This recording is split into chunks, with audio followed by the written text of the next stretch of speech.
Hi, Cornerstone kids. I am happy to have you with us again this week, and happy 4th of July. I hope you had a fun day yesterday. I know we can't do too much these days, but I hope you were able to do something fun with your family and special to celebrate 4th of July. And thanks for being with us today. And if you remember, we've been talking about Jesus, just like your parents are, and who Jesus is and how we can describe him. If somebody asked you, who is Jesus and what is he like?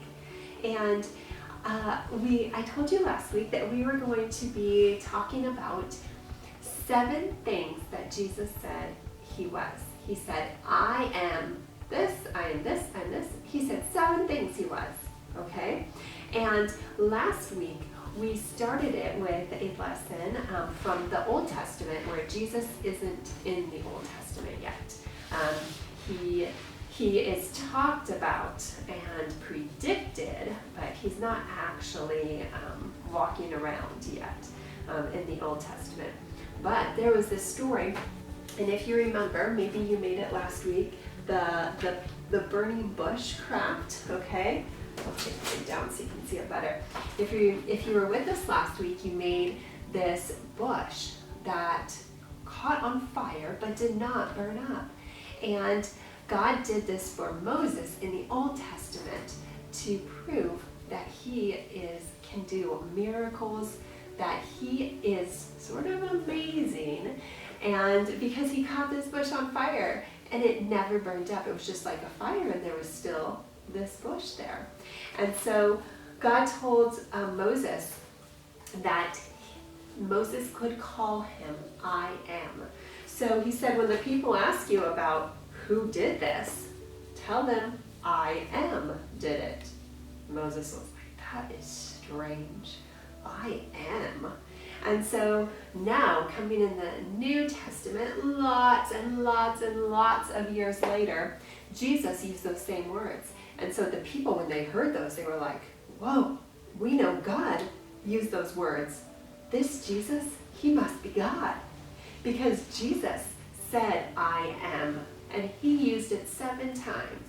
And we're going to talk about the first time when Jesus said that. Now, here's a little clue. Okay, I'm going to show you a little clue about what Jesus said today, what we're learning about today. So if you look at this in my hand, okay, you might be looking at it thinking like, what is that? Okay, of course, it's bread. But what is very strange is that Jesus said, I am the bread of life. Bread? That is weird. I want you to think of, I'm going to give you just 10 seconds, okay? And I want you to see how many things you can think of that use bread, okay? 10 things that have bread in them. Now, we do not think of Jesus as having bread in him, but I'll tell you what he means in just a few minutes. But I want you to think of how many things can you think of with bread, okay? I'll give you 10 seconds and I'll count down with my fingers so that I don't disturb you with my voice, okay? 10.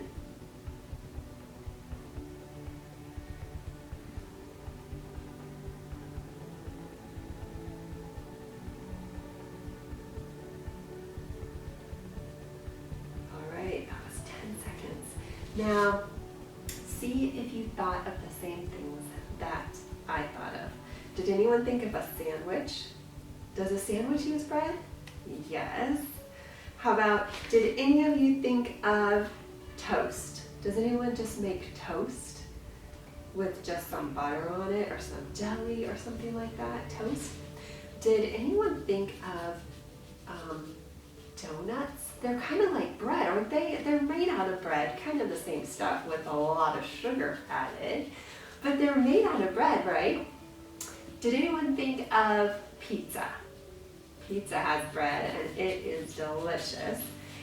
You might have thought of some other things. I wish you were here to add to my collection. Maybe you thought of bagels. All right, bagels are a type of bread. Or maybe you were thinking of like hamburgers or hot dogs. They all use bread, right? But Jesus said, I am the bread, which is very strange. So let me tell you what was going on. And Jesus was teaching, and he was a very popular guy at this time. And people went everywhere he went, and they followed him. Mostly because they didn't really know who Jesus was, but he did some amazing miracles. He healed people that were sick. He brought people back to life that had died. He was just surprising people everywhere he went. And so, of course, crowds followed him to try to see these miracles with their own eyes and hear his words with their own ears. And so one day there was 5,000 plus, like 5,000 plus some more, okay, people that had gathered to hear Jesus teach. And he was talking and talking and talking, and the people were listening and listening and listening, and the day was going on, and one of Jesus' disciples, Philip, he said, Jesus, you've got to stop talking and send these people home because they've got to eat. If you keep talking and they get more and more hungry, they're going to like faint on the way home. They didn't just live around the corner. Some people had to walk a long ways, and they couldn't just get in a car, right? They didn't have a car. So Philip said, Jesus, you've got to let these people go and eat.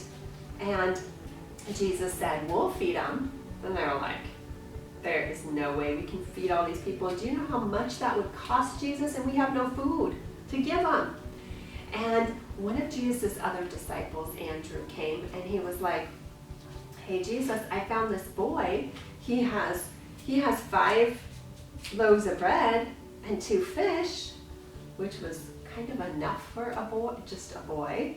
That it wasn't enough for a family even, let alone 5,000 people. No way. And Andrew brought this little lunch from the boy, and Jesus said, okay, great, we'll use it.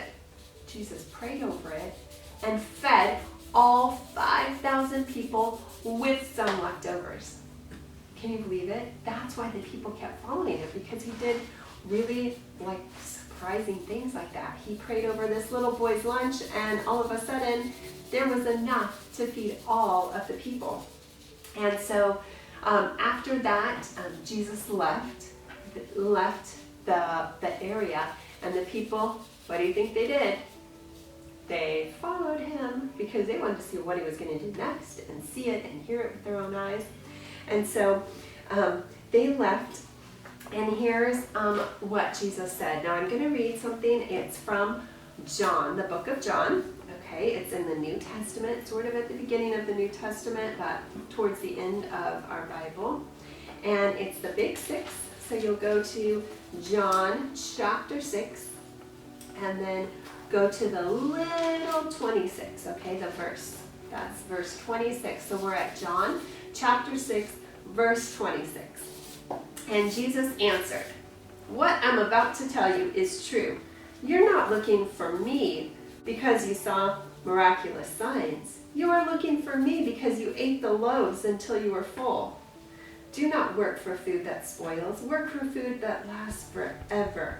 That is the food the Son of Man will give you. God the Father has put his seal of approval on him. Then they asked him, what does God want from us? What works does he want us to do?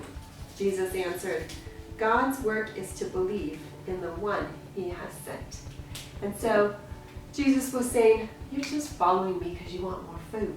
You want your bellies to be full for free because you know that I can do this, that I can take one little loaf, or in this case 5 loaves, but Jesus could have done it with 1, I'm sure, and feed all of these people. And he said, you're following me for that. And the people were like, what do you want us to do? And he said, I want you to believe, okay, in the one who sent me, which was God sent him. So they asked him, what miraculous signs will you give us? What will you do so we can see it and believe you? Long ago, our people ate the manna in the desert. That's something that happened in the Old Testament. And the Lord gave them bread from heaven to eat. And Jesus said to them, what I'm about to tell you is true. It is not Moses who has given you the bread from heaven. It is my Father who gives you the true bread from heaven. The bread of God is the one who comes down from heaven. He gives life to the world. Sir, they said, give us this bread from now on. And here's where he said, I am. Then Jesus said, I am the bread of life. No one comes to me will ever go hungry, and no one who believes in me will ever be thirsty. But it is just as I told you. You have seen me, and you still don't believe. Everyone the Father gives me will come to me. I will never send away anyone who comes to me. So that's where, did you catch that? He said, it was in verse 35, the little 35, Jesus said, I am the bread of life. No one who comes to me will ever go hungry. And you might be thinking, that's weird because I do believe in God, but I still get hungry, right? And Jesus wasn't saying that their tummies wouldn't get empty and they would be like, wake up in the morning and be wanting breakfast. He was saying, I don't fill your tummies, but I fill something else that needs full, and that's your heart. He said he didn't want to give these people food that only filled up their belly, although he did that, and he'll do that for me and you too. But he says, what I really want to do is I want to fill up your heart. And if you believe in God, your heart will be filled. He will fill it up. And I wanted to, if you were with us last week, hopefully you made this I am poster, because we're going to put 7 things Jesus said. And today we're going to put, he said, this is our first one, I am the bread of life. Okay, so you can add that to your poster, the bread of life. You might even, if you are a better artist than writer, or if you want to do both like me, you can.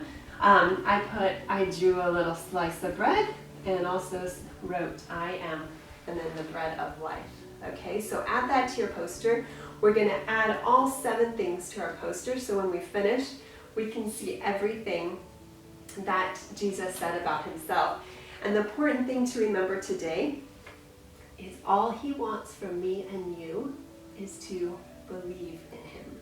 Believe that God sent Jesus and he died on the cross so that your sins and my sins could be like erased. All the wrong things that you or I might do in our life, Jesus took them and erased them when he died on the cross. And if you believe that, then Jesus can be your bread of life.